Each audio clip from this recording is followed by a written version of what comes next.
Hi, this is Emerald and welcome to the Diamond Net, and today I'm going to teach you how to identify your shadow in 3 simple steps. Alright, so in today's video, I'm going to be teaching you how to identify your shadow. Now, the challenging thing about that is that the shadow is definitionally unconscious. The shadow refers to the blind spot of the psyche where we push parts of ourself away and repress them to forget about them. So anything you're conscious of is not the shadow, so the question then arises, how can you identify your shadow if it's unconscious to you? Now, while the shadow itself is unconscious, there are symptoms of the shadow that spring above the surface of consciousness. I like to think about this a bit like a root vegetable, like a carrot. So underneath the surface of the ground is where the actual root of the carrot grows. So that's something that you can't see with your eyes when you're looking for carrots, but you can see the green leaves that are poking up above the ground. So you see the symptom of the carrot, but not the root. Same thing with the shadow. You see the symptom of the shadow, but you don't see the roots that are deeply buried in the unconscious. Now, there are many different types of symptoms of the shadows. Just a handful of examples could be things like people-pleasing or self-sabotage or avoidant behaviors, or maybe repeat emotional states that are unwanted, like rage. And in just a moment, we'll do a deeper dive into the different types of symptoms that can arise from the shadow. But ultimately, what we're trying to do when we identify these symptoms is we're trying to explore the symptom down to the root. In the same way that if we're going around and we're trying to pick carrots, we're going to look for those leaves and we're going to use the leaves to pull the carrot up out of the ground. And that's why the first step in the process of identifying the shadow is to pinpoint a particular symptom that's coming above the surface of consciousness relating to the shadow, and to name a shadow aspect after it. So that would be the symptom plus your first name. So for example, if I'm people-pleasing, maybe then that would be people-pleaser Emerald. Or if I find myself being socially avoidant Emerald. Now, there are a variety of different types of symptoms that can come up from the shadow, and so I have 6 main categories of symptoms that you can look for in yourself when you're going to name off your shadow aspects for deeper exploration. So you'll want to look at any unwanted behaviors, patterns, mindsets, coping mechanisms. You'll also want to look at different emotional states that you might have a tendency to go through often, or even untapped potentials can be a sign of the shadow. And then when you pinpoint out those symptoms, you want to name it for the symptom plus your first name. So let's say if I notice myself engaging in the unwanted behavior of biting my nails, I might name that aspect off nail biter Emerald. Or if I notice that I'm engaged in a pattern of self-sabotage, I might name that aspect off self-saboteur Emerald. Or if I find myself in the mindset that nothing really matters, I might even name that off nothing really matters Emerald. Or if I notice that I have a tendency to isolate myself and to avoid social situations, I might name that aspect off socially avoidant Emerald. Or if I notice a particular emotional pattern coming up, like if I feel anxious really often, I might name that aspect off anxious Emerald. Or even untapped potentials that I don't typically have access to. Let's say if sometimes I wake up in the middle of the night with tons and tons of creative ideas, I might name that aspect off as creative ideas Emerald. So that's what you'll do in the first step. You want to notice all of these potential symptoms that could be coming up from the shadow, and you want to name off all of these different shadow aspects that then you can explore in the later steps within this process. All right, so before we get into the second step of this process, let me just let you know really quick that on April 5th at 1 p.m. Eastern, I have an upcoming live webinar, and that webinar is called 3 Shadow Work Secrets to Get Out of Your Own Way and to Reach Your Full Potential Without Having to Fight Yourself. And so if you're interested in registering for that live webinar and attending on that day, or even if you want a replay of the webinar afterward, go ahead and sign up and register in the link down below in the description box. Also, if you're seeing this video after April 5th of 2025, I'll also have a link down below in the description where you can access the replay of this webinar. All right, so the second step in this process of identifying your shadow aspects is to differentiate between your protector aspects and your vulnerable aspects. So with protector aspects are aspects of yourself that serve a certain function. So they try to protect you or serve you in some kind of way. For example, if I have an aspect called people pleaser emerald that's constantly engaging in people pleasing, this aspect is probably trying to protect me from something. So for example, people pleaser emerald might be trying to keep it to where I avoid conflict because there's something about conflict that feels uncomfortable or painful to me for some particular reason. Or another protector aspect of mine might be characterized by a particular emotion that's meant to keep me safe, like anxiety. Anxiety sends the message of potential danger ahead, so my anxiety might be actually trying to protect me and hold me back from certain circumstances where there could be a greater sense of danger. Or let's say that I've named off a shadow aspect that's named for a particular mindset that I'm in, like nothing really matters anyway, or it doesn't matter in general. And maybe this is me trying to protect myself from getting my hopes up and then being disappointed by kind of, let's say, sort of dashing my hopes before there's ever a chance to get my hopes up. And with all of these aspects that I've named off, there's some kind of function, there's some way that it's serving me. And so one of the easiest ways to see if, let's say, you've named off an aspect that's a protector versus a vulnerable aspect is you want to ask, what is the function of this aspect? How is it trying to protect or serve me? Now, vulnerable aspects, on the other hand, are the aspects that are actually the parts that are repressed. And these can either be aspects that are dealing with the brunt of a trauma or an unmet need, or they can be aspects of ourselves that are just repressed parts that got repressed basically as collateral damage of a certain identity decision that we've made or a certain worldview that we hold that maybe pushed those underground. For example, let's say that I have a particular talent for creativity, but I was raised in a society that thought that was frivolous and silly. Well, I might not necessarily, let's say, have a lot of vulnerability relative to that part of myself, but I just might not have built space in my identity or my worldview being, let's say, raised in that kind of setting for my creativity to actually come through and to be integrated into my personality. In this case, this would still be considered a vulnerable aspect because it is like the core of what's actually being repressed, but it isn't vulnerable in the same way that, let's say, an aspect that, let's say, bore the brunt of a particular trauma or a particular unmet need would be. But often vulnerable aspects are dealing with deeper, a sort of more primary emotions. So our protector aspects can have like more secondary emotions, things like anger that are meant to protect from powerlessness, or desperation that's meant to protect from despair, or anxiety that's meant to protect from deeper, more unpleasant feelings than anxiety. Those tend to be more of like protector emotions. Whereas deeper, let's say maybe even darker emotions, things like powerlessness, things like shame, things like despair, things like grief, those would be more of like the primary vulnerable emotions. Or there could be a particular vulnerable situation that these vulnerable aspects are in. So for example, something like being misunderstood, unheard, unseen, those are very, very common vulnerable aspects. Or even the untapped potentials of any given repressed aspect. So for example, that creative aspect, or let's say if there's like maybe some kind of joy that I was never able to express because other parts of my personality, let's say, had to take precedence, or that got pushed away for some other reason. So some examples of different vulnerable aspects would be like powerless emerald, grieving emerald, joy emerald, creative emerald, despairing emerald, unheard, unseen, misunderstood emerald. What you'll notice about these aspects is that they don't really serve a function, but they actually just have a certain vulnerability or a certain quality on their own. And that's what indicates to you that an aspect is a vulnerable aspect rather than a protector, as protectors always have some kind of job or function that they are serving.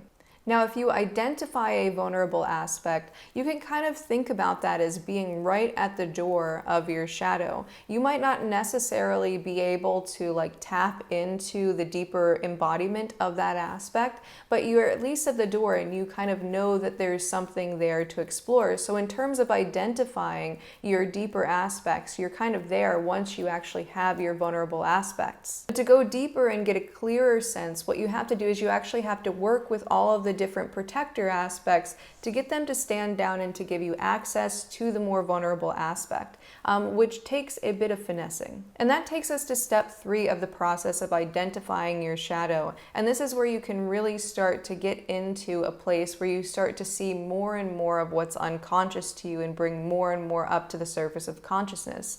And that is to work through the lines of defense that your protector aspects have created in order to keep you from becoming conscious of these deeper, repressed, vulnerable aspects. Now, what you want to keep in mind with protector aspects are either there to protect you as the conscious personality or a given shadow aspect, but most of all, they're there to keep you as the conscious personality from becoming aware of the aspects that have been repressed into the shadow. So it's there to keep the unconscious unconscious. And here, it's really important to understand the function of the shadow in the first place. The shadow functions to keep you selectively unaware of what you're not yet ready to integrate into your conscious personality. And this allows you to maintain a kind of homeostasis within your identity and allows you to sort of stay stable. It basically allows you to go numb to things that are either too intense to process or deal with, or allows you to remain unaware of aspects of yourself that might undermine your identity or worldview. So these protector aspects that are keeping you as the conscious personality from becoming aware of your shadow aspects are actually pulling a lot of weight in terms of helping you maintain homeostasis. And you want to think of these protector aspects and their lines of defense that they create as a very wise protection mechanism and as almost like a very skillful, wise threshold guardian that you actually have to be able to talk with and negotiate with and to meet its stipulations for it to allow you to actually access the deeper, more vulnerable parts that it protects you from or protects from you. And any given vulnerable aspect might have 1, 2, 3, 4, 5, 6, 7, 8, 9, 10, etc., different lines of defense created by different protector aspects that you actually have to work with and negotiate with in order to access those deeper vulnerable parts. And so you never want to sneak past a threshold guardian, and you never want to push beyond the means until you actually find out what that threshold guardian needs in order to be able to stand down. It's almost like imagining yourself like you're walking along and you see this bridge and you want to cross the bridge, but you have to actually get the threshold guardian of the bridge to allow you across it. They're going to have certain requirements that you have to do in order for them to allow you past that bridge. And since these aspects are very much working in your favor, these protector aspects and their different thresholds and lines of defense are there for, to serve you, you have to make sure that you can actually render their job obsolete. So, for example, let's say, and this actually is true of me, this is a true story from my past. When I was a little kid, I used to be made fun of a lot for being very sensitive. And what ended up happening is I ended up pushing away parts of myself that were sensitive, and I ended up developing this identity of being this super stoic, chilled out person that never showed any emotions. And then I also developed a worldview that sort of put that quality up on a pedestal of stoicism, and I would be really judgmental of people who were let's say maybe a bit more emotionally expressive, especially if they were emotionally expressive around other people. And so I had these really intense judgments that were there. And so at the time, I had this threshold guardian that kept me from being aware of the more sensitive parts of myself because I was truly in denial about that. I really thought that I was the most stoic, chilled out person, and that I had basically fixed myself from childhood because back as a child, I was sensitive, but now I'm not. And so basically I had these blinders that I had on because if I would have become aware of that sensitivity at the time, I would have been so ashamed and I would have really been quite harsh to myself. And so I really wasn't a trustworthy person for that threshold guardian that was protecting me and pushing away those parts of myself and keeping me from becoming aware of them. That part was really protecting me from my own judgments, and from being on my own chopping block. And so in that case, all I really needed to integrate that part of myself was actually to shift my perspective on things, to start recognizing that there's a positive expression of that sensitivity that I have, and to not see it as something that makes me lesser in some way. Another example of, like, let's say a personal experience of having these threshold guardians is that there's like an ever-present kind of shutdownness and unconsciousness relative to this terror that sits in certain areas of my body. So it's like I have a lot of terror in my jaw, in my throat, in my neck and shoulders. Like there's just a lot of fear that's held in the nervous system in this like local area. And it's something that I've actually experienced in medicine journeys where it's like all of that's come and unfolded itself and really put me directly into connection with these really, really intensely overwhelming feelings of terror. And it was quite surprising to see it in its full brunt in those experiences, because it's like, wow, it's like I'm constantly running away from those feelings. And it's quite simply because my nervous system can't process all of that at once. And so what I actually have had to do over the past, several years since knowing that I have this issue is actually to learn emotional regulation skills and to be able to sort of titrate my experience of those emotions, a little bit at a time. That way it's like I'm just tuning into maybe sensations that are here and I'm processing through things little by little without experiencing the full brunt of the intensity of those terror emotions. So ultimately, the protection mechanisms that keep those emotions shut down and keep my awareness narrowed are actually serving an important function of numbing myself out to those emotions until I can actually process through them fully. So when it comes to this step in the process, what you really want to do is you want to look at all of the protector aspects that you've named off, and you want to question, how is this aspect trying to protect or serve me? What outcomes are they trying to get me to avoid? And how can I either become more okay with experiencing that outcome, or how can I mitigate that outcome in a different way without having to go through this protection strategy? For example, if I find myself people-pleasing because I'm trying to avoid conflict, well, I might go deeper and say, okay, well, why is it that I'm trying to avoid conflict? And I look back maybe at childhood and it's like, oh, well, every single conflict I always lost because, let's say, maybe it was the case that my parent just wouldn't listen. Maybe they had the idea that because they were the parent, they were going to be right every single time, and that because I was the kid, I was wrong every single time. And so basically, conflict means that I always lose. And so there's this sense of defeat maybe that I'm trying to avoid through people pleasing all the time. And so the question is, how can I become okay with facing the emotional state of defeat? And how can I actually tap into a sense of empowerment? Because ultimately I'm trying to avoid feeling disempowered. Or let's say if I take people pleasing emerald again and I'm trying to make myself likable to other people, and the reason why I'm doing that is because I feel chronically disconnected. And if I look deeper at that tendency,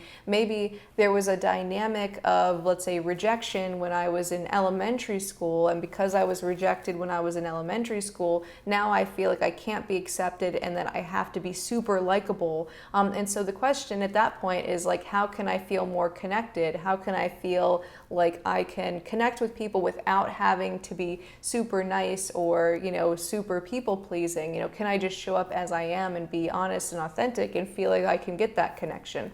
So those are just two different potential examples to kind of show that each one of these lines of defense, these protector aspects, are going to probably need different things. So these threshold guardians will require different things of you to actually enable you to kind of cross the bridge and to get a deeper awareness of the aspects that they're keeping you unconscious to.